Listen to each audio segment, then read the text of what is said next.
Hello အားလုံးပဲမင်္ဂလာပါကျွန်တော်ရဲ့ channel လေးကနေပြန်လည်ကြိုဆိုလိုက်ပါတယ်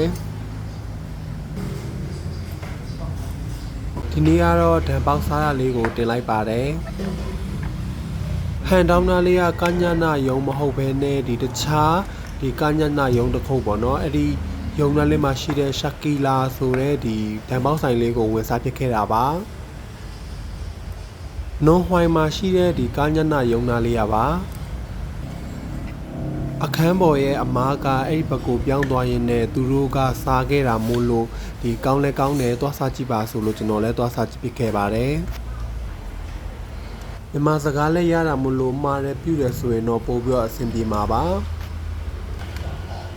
သူ့ဆိုင်မှာကြက်သားရယ်စိတ်သားရယ်အမဲရယ်ဆိုတော့ရတယ်ပေါ့နော်ဒီကြက်သားနဲ့ပုံမှန်တပွဲဆိုရင်တော့ဘတ်50ပါအဲ့ဒါကိုကြက်သားပို့ထည့်မယ်ဆိုရင်တော့ဒီ25ဘတ်ပို့ပြေးရမှာဖြစ်ပြီးတော့ဒီထမင်းပို့ထည့်မယ်ဆိုရင်တော့ဒီ55ဘတ်ဖြစ်သွားတာပေါ့နော်ကြက်သားကအဲ့လောက်ကြီးထိလူတာမဟုတ်တာမို့လို့ကျွန်တော်ကကြတော့ဒီထမင်းပဲပို့ထည့်ပြီးတော့ကြက်သားတုံးနဲ့ပဲစားခဲ့ပါတယ်အခုကတော့55ဘတ်တန်ပါကြက်သားကိုထမင်းကိုပို့ထည့်မယ်ဆိုရင်တော့ကျွန်တော်တို့ဒီဘတ်80လောက်တော့ကျသွားမှာပေါ့နော်သူတို့ဆိုင်မှာချပေးထားတဲ့ဒီငရုတ်သီးကြော်ဘူးကလေထိုင်းရတာမျိုးမဟုတ်ဘဲနဲ့လုံးဝကိုမြန်မာလိုမျိုးဆူဆူရှာရှာနဲ့တော့တော်တော်ပြင်းပြင်းထန်ထန်ငရုတ်သီးရတာမျိုးအရန်ကောင်းပါတယ်နော်ပြီးတော့ဓာန်ပေါင်းဟင်းပွဲမှာပါတဲ့ဒီသခွားသီးချင်းလေးကလည်းတော်တော်ကောင်းပါတယ်အဲ့အပြင်ကျွန်တော်သိမသိတဲ့ဒီ sauce လေးတစ်မျိုးတော့ပါသေးရဲ့ပေါ့နော်အဲ့ဒီဆိုင်မှာပဲပြီးတော့စိတ်ရိုးစွပ်ပြုတ်တို့ကြက်ရိုးစွပ်ပြုတ်တို့အပြင်ဒီပလာတာတွေလည်းရသေးတယ်ပြီးတော့စမူစာတုပ်တွေပါညာလည်းရပါသေးတယ်ပြီးတော့အသားနဲ့က3မျိုးလောက်ရတယ်ဆိုပေမဲ့တသားနဲ့လည်းပြီးတော့ဈေးနှုန်းကမတူဘူးပေါ့နော်အမဲနဲ့ဆိုရင်တော့ပုံမှန်တစ်ပွဲဆိုရင်ဘတ်60ပေးရတာဖြစ်ပြီးတော့ဒီစိတ်သားနဲ့ဆိုရင်150လောက်သွားကြပါတယ်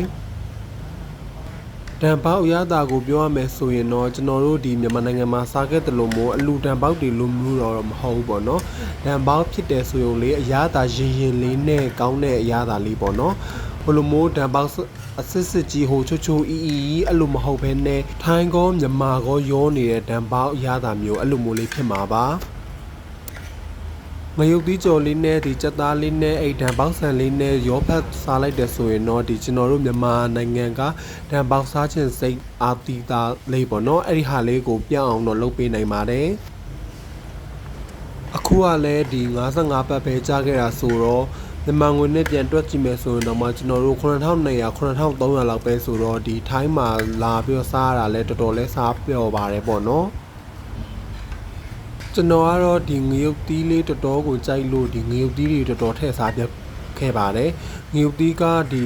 သူ့ရဲ့အရသာကတော်တော်တန်မာလေးနဲ့တော်တော်ဆက်ဆူဆူလေးပေါ့နော်တော်တော်လည်းကောင်းပါတယ်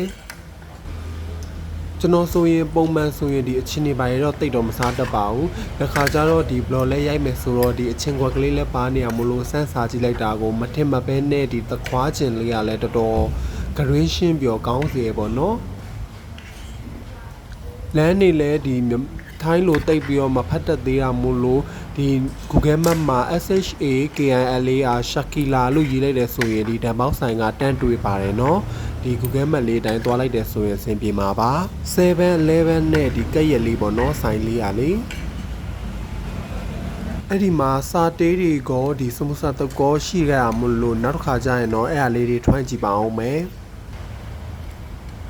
အဆုံးထိကြည့်ပေးလို့တဦးတယောက်ချင်းစီကိုကျေးဇူးတင်ပါတယ်နော်နောက်ထပ်တင်မဲ့ဘလော့လေးမှာပြန်တွေ့ပါမယ်အခုတော့အားလုံးပဲဘိုင်ဘိုင်ပါနော်